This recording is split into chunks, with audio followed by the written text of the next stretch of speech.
Last weekend, I was at the Blast Premier Spring Final at the Wembley Arena. This is the same place the Face-It Major was hosted back in 2018, and it was doubly interesting for me to experience how another event at the same place felt 6 years on. My takeaway from the event is that the community has matured. Counter-Strike 2 has done away with many of the creases and wrinkles that CSGO's presentation came with. Meanwhile, the rest of us have gained a few extra creases and wrinkles, and the average age of the people attending this event seemed older than it was 6 years ago. I also swear there were more women attending as well. Being set in London in the middle of summer, the crowd was full of British people with English humour, which I do like. I really believe you can have as much fun at these events watching the crowd as you can watching the stage, and each event brings its own quirks to the table. There wasn't a single Mexican wave this time, which shocked me slightly, but there were all sorts of dank signs and the usual crowd ingenuity, which was fun to watch, but even better to be a part of in the arena itself. The running joke this time was to boo whenever a team saved, no matter how sensible it may have been to do so. Because obviously, we're here to watch Counter-Strike, and not a bunch of people camping in corners. And it didn't matter who was doing it either. Even England's only decent player, Messi, received the same boo of shame. So it's nice to know the community hasn't matured too much. My reason for being at the event is a little bit different from most people's. I get a very jammy deal. I get given a press pass, so I get to go everywhere and to film everything without actually having to do any work. So a lot of the time I was just floating about being a bit of a nuisance, eating all the nice food in the VIP section and standing on Freya's foot at one point. Sorry about that. It's actually quite surreal being in the VIP room. You never quite know who you're going to bump into there, and I got to put a face onto many names that I've met over the years. I tried my best to be everywhere at once, sitting in all sorts of places and talking to as many people as I could, because I think that's the real appeal of this kind of event for me. It means that for me the matches come second, and I don't mind missing the start of one or the end of another if it means I get to meet a few more people in the meantime who I'd otherwise miss.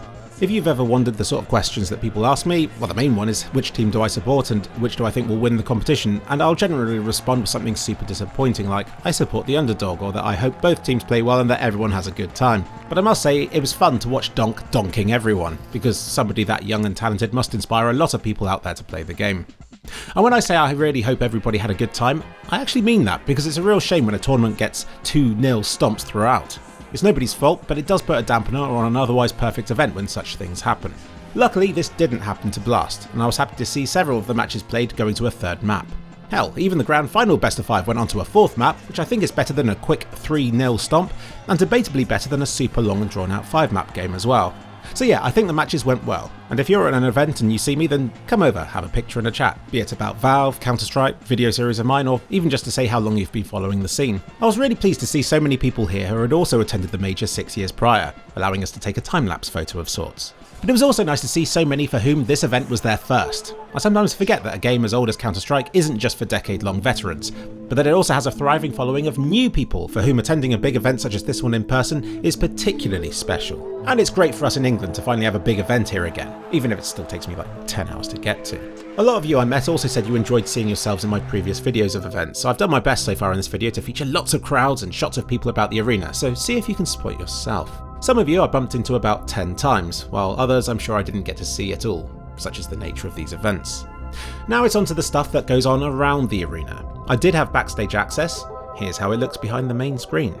There's a small area just behind it, then a much bigger one behind that. I hijacked a behind the scenes tour where they pointed out all sorts of cool equipment. The highlight was a massive server cluster which was the brains of the entire operation and worth God knows how much. Unfortunately, it was the one thing I wasn't allowed to film, but I will say they found it in the budget to decorate it all with ridiculous amounts of RGB lighting. Between matches, people could walk about the event to all sorts of stalls, including a pot noodle slurp challenge where you have to do a very long and loud slurp and you'll win a pot noodle as a prize. If you do a bad slurp, however, you'll get a pot noodle as a prize. There was a beanbag challenge where you had to get all 4 beanbags into the hole, which I know sounds kind of primitive at an esports event, but it's still a hell of a lot of fun.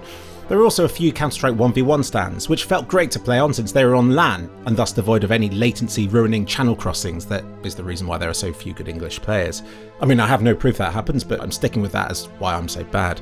Revolute stand had a reflex test. 2 of the days the high scores were ridiculously good. But just my luck, I got a good one on the other day when the scores weren't so competitive, which earned me a high score, which meant I ended up going on stage to hit a button in front of the main screen. This didn't show up on the main stream of the event, but look, there's my name right there.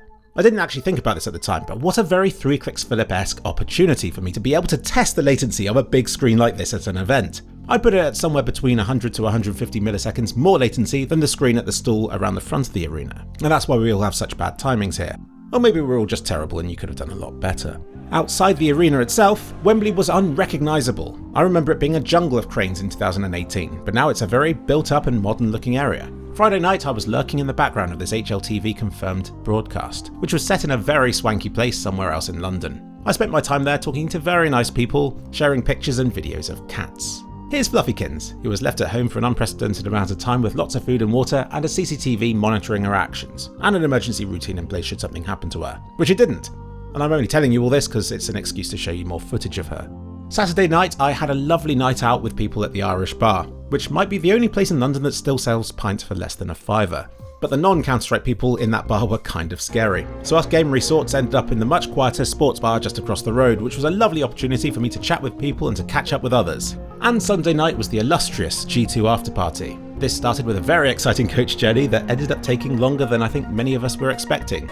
And several times it stopped to let people off, presumably for a pee, only for it to then drive off without them. So discovering what was at stake, the rest of us desperately held on like our lives depended on it. The after party was in an underground bar with all sorts of very bad ideas, like this spinny slow motion camera thing, which lures me like a moth to a flame. I know already it's going to end up all over social media, but I can't help myself.